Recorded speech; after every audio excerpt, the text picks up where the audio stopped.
This is Optimal Living Daily, episode 2685, Prescription for a Bad Mood, Part 2, by Eric Teplitz of ericteplitz.com. And I'm Justin Malik. Welcome to OLD, where I simply read articles to you with permission from the authors, but today being a continuation from yesterday, so I'd recommend listening to yesterday's episode first. That's episode 2684.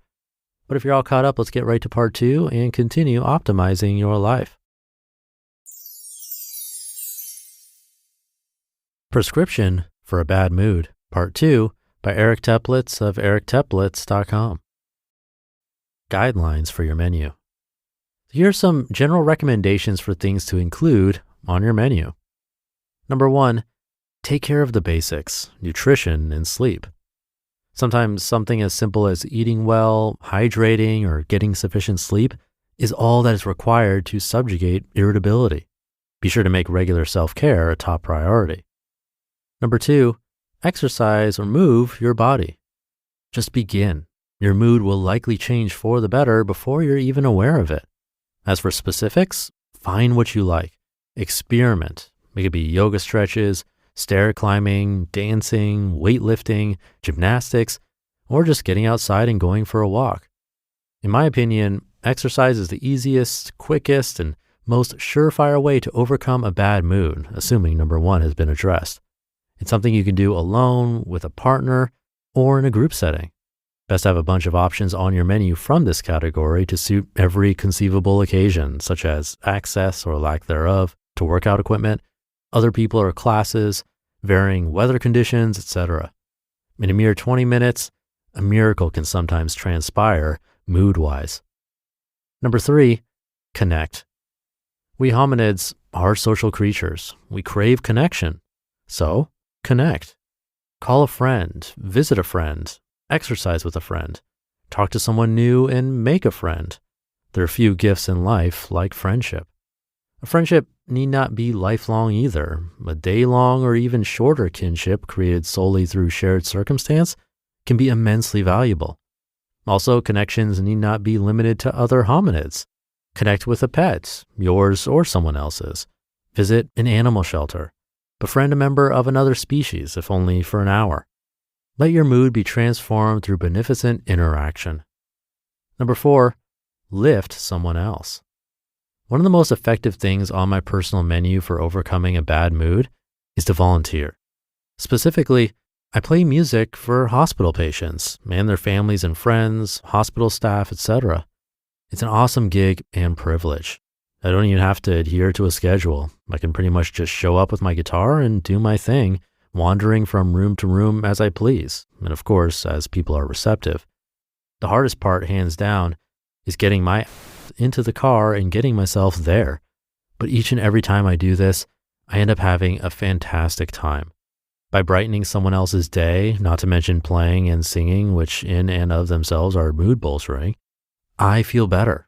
It's a win-win scenario. There are countless ways to lift other people, limited only by your imagination. If you're at a loss for ideas, Google random acts of kindness. Number 5, spend some time in nature. This is self-explanatory. Just do it. Number 6, lighten up and laugh. Laughter alters your body chemistry. It feels good. Norman Cousins claimed to have actually healed himself from illness through, in large part, laughter therapy.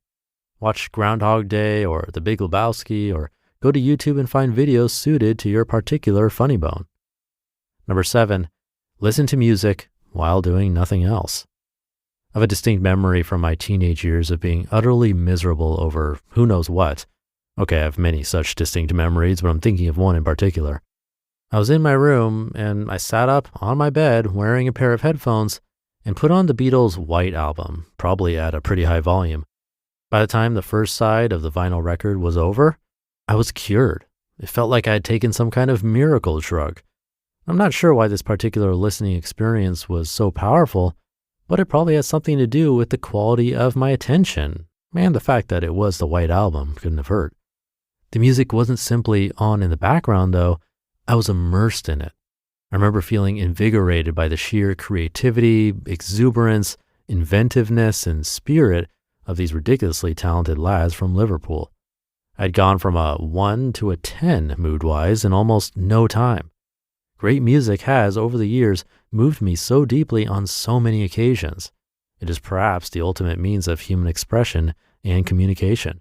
Without question, it has healing properties. It's powerful, powerful stuff. Number 8, write something. It could be a journal entry, a poem, a song, a letter, or a blog post. Sort out your thoughts. Redirect your attention towards solving some kind of problem or tackling some creative challenge. Alternatively, bake something, draw something, paint something, repair something, or organize something. And number 9, get some perspective. To paraphrase something a friend said to me recently, we're on a rock circling a ball of fire that doesn't even register as visible if you get far enough away from it, not far really by the scale of outer space, and which itself is only here for a short while in the bigger scheme of things. In other words, relax, let go, and enjoy the ride. I am by no means infallible at putting all of this into practice, but I find that the more experiences I accumulate doing these kinds of things and feeling better as a result, the more likely I am able to use them as self-prescribed interventions when I'm grumpy or ornery. And of course, a bad mood is not a prerequisite for doing any of these things. Make your own menu items staples of your life, and you might drastically reduce the frequency of bad moods to begin with. As Ben Franklin famously put it, an ounce of prevention is worth a pound of cure. Conclusion. Nothing I've mentioned is all that revolutionary. You probably already know all of this stuff, but sometimes a reminder is helpful. That is the whole point of having a readily accessible menu. The mere power of suggestion is often our tipping point into action. Advertisers count on this fact, so why not use the same psychology on yourself, but in your own best interest? In short, by attending to your body and refocusing your attention, you can improve your mood, sometimes rapidly and sometimes profoundly. You just listened to part 2 of the post titled Prescription for a Bad Mood by Eric Teplitz of ericteplitz.com. Thank you again to Eric for the post. I'm sure this is fairly obvious, but I'll say it anyway. We're all going to have different things on our menus. For some, exercising could make your mood worse, at least in the beginning, if it's exercise that you don't particularly enjoy, but are just doing it because it's good for you. That's like eating your least favorite food just because it's healthy when you're in a bad mood. Probably won't have the result you're looking for. But if there's a specific exercise you truly love and you always feel accomplished after doing it, that could be a great strategy for you and something to include on your menu. Same with lifting someone else up. Maybe you're a huge introvert and being around people is actually draining for you. Yes, I believe that acts of kindness are great for mood, but depending on your state of mind and personality, it might not be the best fit for you depending where you are. So as with all of the articles that I share here, we have to do a little digging to figure out what it means for us personally. For me, taking care of the basics and possibly, instead of listening to music, actually playing it like Eric, except alone for me, that could help. Same with things like journaling, brain dump style. I'd suggest as you go about this week, think about the activities you're doing and which really give you that boost in mood, then simply add it to your list. And let me know what works best for you. If there's anything missing or if one from the list always helps you out, it's definitely helpful to hear your side. Thank you for doing that and for being here every day.